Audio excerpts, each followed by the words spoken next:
So I'm working on the job downstairs, and I walk up the steps and find this. No cover, missing screw on the bottom. So I'm going to put the screw back in and put a cover on it.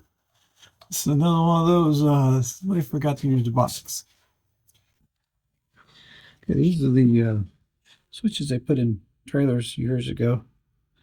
You may still put them in, but the switch, you can see it from here, switch mechanism no longer works. So I had to put a new old work box and tie it in new switches. Can you guess what's wrong with this picture? Well, let me give you a little hint.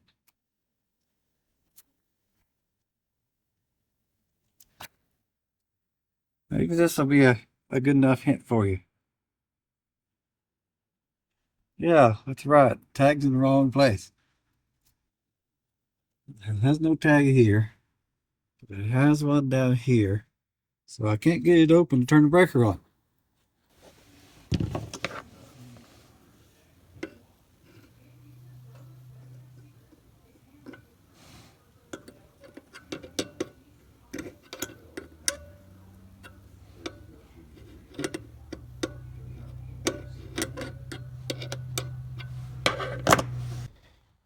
Come to do a remodeling job and pull this one out of the outlet here. And you see the neutral wires not even tight.